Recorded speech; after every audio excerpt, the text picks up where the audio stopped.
Good morning, everyone. Good morning. All right. My name is Jalen Lewis, and today I'll be your student teacher.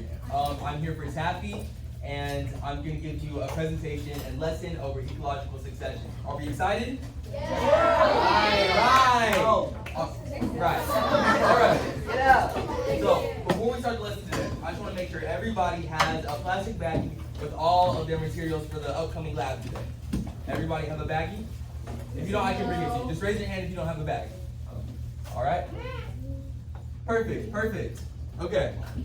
So, about the lab, don't worry, you'll be able to eat it eventually. Yes. But we gotta get there and finish it first, okay? Is that a deal, everyone? Yes. Right. Awesome. This is ecological succession. And since you are advanced, this is an 8th grade lesson about natural event series.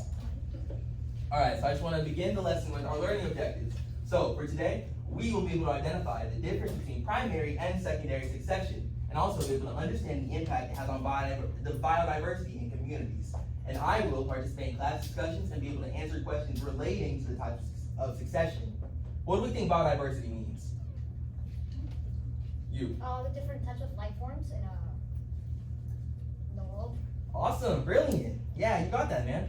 All right, so before we begin the class, I want y'all to get a separate piece of paper and just write your answers to these quick questions.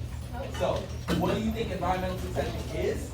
What natural disasters are common in the region you live in? And what do you think the effects natural disasters are to humans and animal life? So, I'll give you about 3 to 5 minutes to write these answers down and raise your hand if you're done so I can know.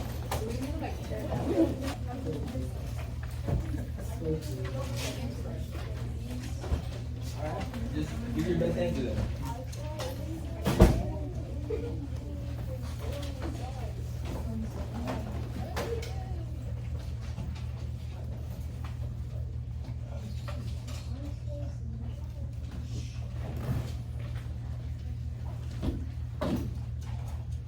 Yeah, so just write down your answers to the 3 questions and raise your hand when you're done.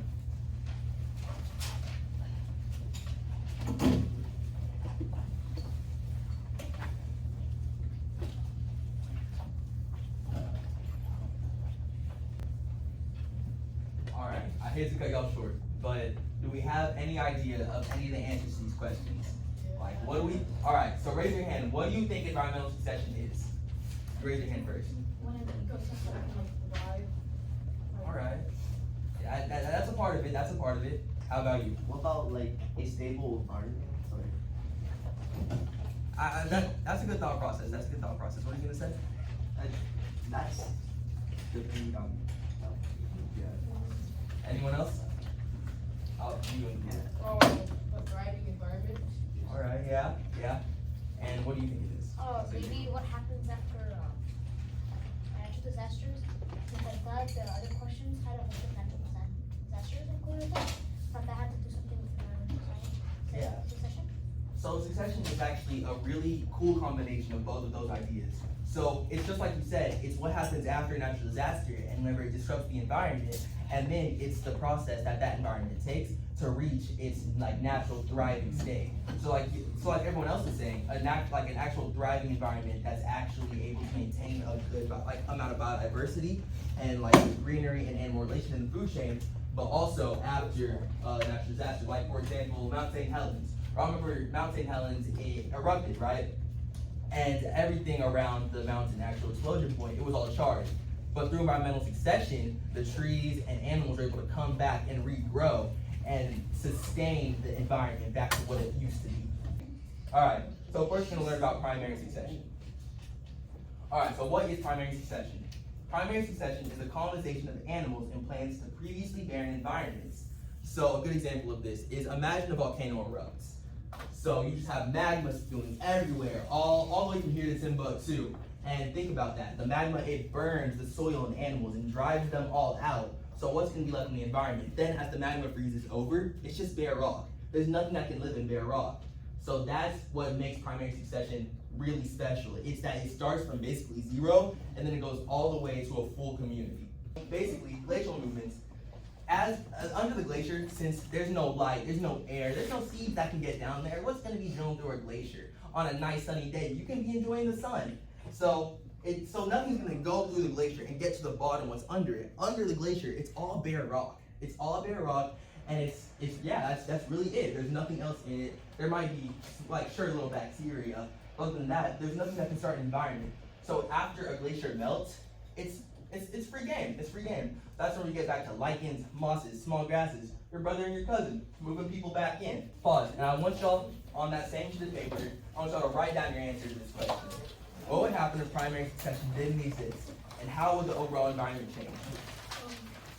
What would happen if primary succession didn't exist? And how do we think the environment would change? Starting with you.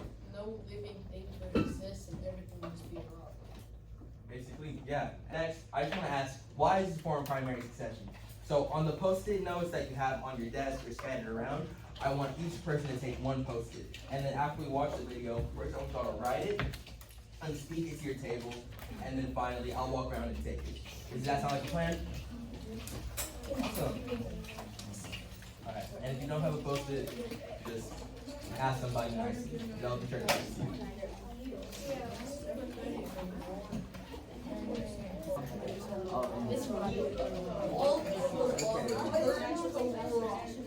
So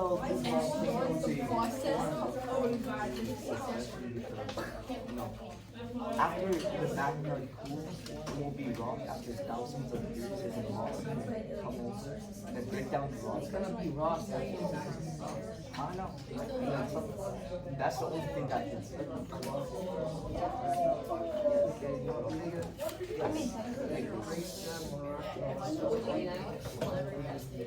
Oh my god. I was saying sixth secondary because like the first one like primary succession. I like the process one year that. You work on like cloud or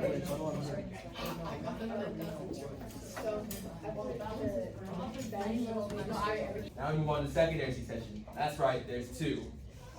Alright, secondary succession. The recolonization of plants and animals to an area after an extreme ecological disturbance. So basically what that's saying is, hey, so think of a forest fire, right? So everything's burned to ash, like it's all blackened, right? But the soil is still intact because nothing actually happened to actually displace it, upend it, revert it, or anything. So the soil is still there. Sure, it's under ash, it's covered, but it's not completely like unreachable. So plants can still get to it, burrowers or like moles can still live in it, and it's not impossible to survive in. All right. So I get another Post-it note from your table, and we're gonna do another write and speak it Post-it. Alright. Hi George. And I'll just have y'all watch this video in the meantime. I'm so proud of George. You're just next. You already have one. Alright, and when you see everyone at your table groups done, you just start talking and exchanging answers and information of why you think it is, and just try and bounce ideas off of each other. Alright, so follow after me. I'm gonna go through this with you and I'm gonna explain. Okay, so first I want y'all to start off by placing your graham cracker onto your plate.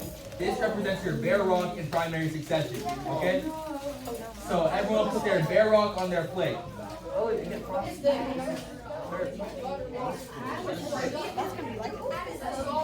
Alright, after you have your graham cracker placed onto your plate, I want everyone to take turns frosting the graham cracker with the frosting I've given y'all. Get a spoonful and sprinkle the Oreo dust onto your actual cracker. Next, I want everyone to take their candy corn and candy pumpkins and place them on the cracker. Alright, I'm so sorry to cut everyone's happiness short, but never guess what I have for you. I have an assessment.